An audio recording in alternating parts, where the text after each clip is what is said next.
est-ce que le problème du gouvernement, ça ne va pas être les impôts? Est-ce que vous avez entendu des Français qui viennent de recevoir leur feuille d'impôt depuis quelques jours? Tous disent « ça fait très mal ».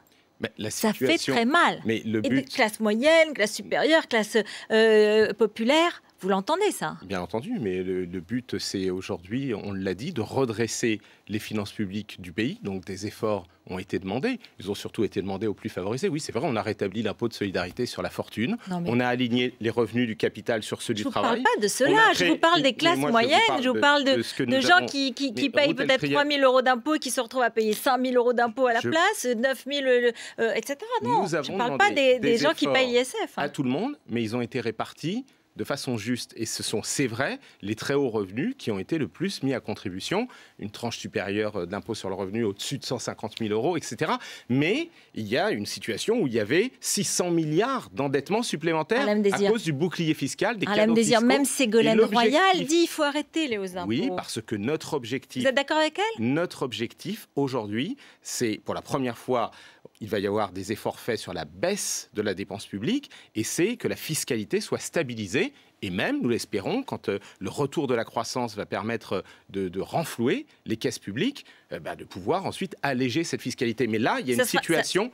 Là, il y a une situation aujourd'hui et encore pour l'année 2014 dans laquelle il faut que nous redressions les comptes publics parce que... Il y aura de nouveaux impôts. Il y aura de nouveaux impôts. Parce que on continuera de prélever de nouveaux impôts. Nous avons besoin de sortir la France de la crise et de lui permettre de préparer l'avenir. Faire en sorte qu'on puisse continuer à financer la solidarité, à financer la priorité à l'éducation, à financer les dispositifs de l'emploi. C'est cela qui va nous permettre de sortir de la crise. Et nous ne voulons pas accroître l'endettement, contrairement à ce qui s'est passé sous Sarkozy. On est quand même arrivé avec une dette de 1 900 milliards d'euros. Quand la droite était arrivée aux responsabilités en 2002, il y avait 900 milliards de dette pour la France. Elle a doublé la dette en 10 ans. Mais il n'y a pas eu la crise pendant 10 ans. Là, il y a aussi la crise, mais nous voulons une gestion responsable pour l'avenir. Dans ce que vous dites ce soir, comme Jean-Marc Ayrault l'a dit hier, il y aura encore des efforts en 2014, donc il y aura encore des impôts pour les Français en 2014, alors que vous aviez promis que ce ne serait pas le cas en 2013. Il y aura le minimum de hausse des prélèvements, c'est l'objectif. Oui, évidemment, Routel Créez, dans notre pays, on a besoin de l'impôt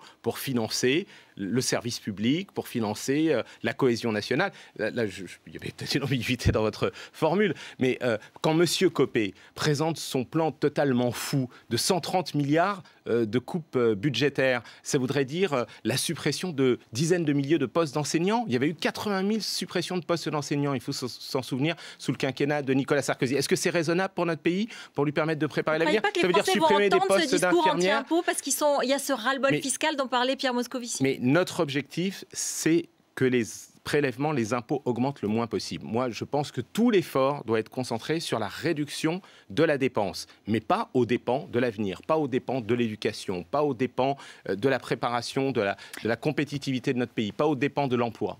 Et juste un mot sur les retraites. La discussion a commencé. Je parlais d'improvisation. On est un peu surpris. C'est une réforme qui se prépare depuis plusieurs semaines. Il y a de la concertation, mais quand même, on ne sait toujours pas comment elle va être financée. Maintenant, on a le sentiment que le gouvernement se dit « Ouh là là, on ne peut plus rien augmenter, c'est pas possible, pas de CSG, pas ci, pas ça ». Mais alors, qu'est-ce qui va se passer? D'abord, c'est une réforme très importante. Il s'agit d'un pilier de notre pacte social, le système de retraite solidaire entre les générations, le système par répartition. Et nous voulons le sauver, alors que la droite, là aussi, l'a laissé en déficit, parce que notre priorité, c'est de préserver le montant des retraites. Et même, c'est le deuxième objectif, et nous, au Parti Socialiste, vous savez, nous avons anticipé, nous avons adopté une proposition au mois de juillet, unanimement d'ailleurs, ça a surpris, mais c'est le rôle du parti de savoir se rassembler sur des orientations importantes, de régler des problèmes d'inégalité entre les femmes et les hommes et de régler le problème de la pénibilité. C'est dans ce sens aujourd'hui, vous le voyez, que le gouvernement travaille et il procède à une ultime concertation. Il y avait déjà eu réception des syndicats avant l'été. Est-ce qu'on va augmenter la CSG pour financer les retraites ou pas? Est-ce qu'il ne vaut pas mieux prendre 2 jours de plus pour rencontrer l'ensemble des organisations syndicales, patronales, avant d'arbitrer les dernières décisions? Et évidemment, il y a des décisions qui seront prises de financement de cette réforme des retraites, parce que là encore, quand la droite,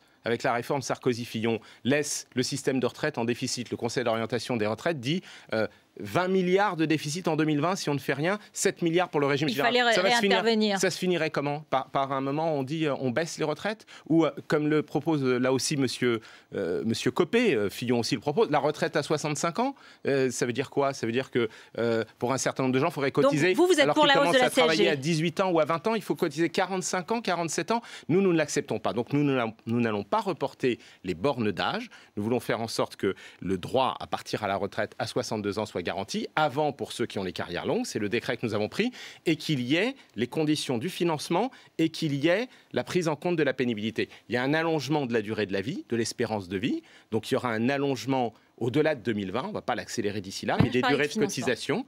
Oui, mais ça c'est un élément du financement. L'autre élément du financement, c'est la mise à contribution des revenus. Les retraites sont financées par les cotisations, employeurs et salariés. C'est normalement l'élément essentiel de leur financement. C'est au gouvernement d'arbitrer. La CSG a l'avantage de mettre à contribution les revenus du capital et nous avons aussi proposé qu'ils soient mis à contribution. Mais ça peut être fait par un autre mécanisme que la CSG. Et ce qui compte, c'est que les retraites soient financées, qu'on ne les baisse pas, nous ne voulons pas de désindexation du montant des retraites, et qu'on fasse progresser l'égalité, notamment pour les femmes et pour ceux qui ont eu des carrières pénibles, qui ont une incidence sur leur espérance de vie.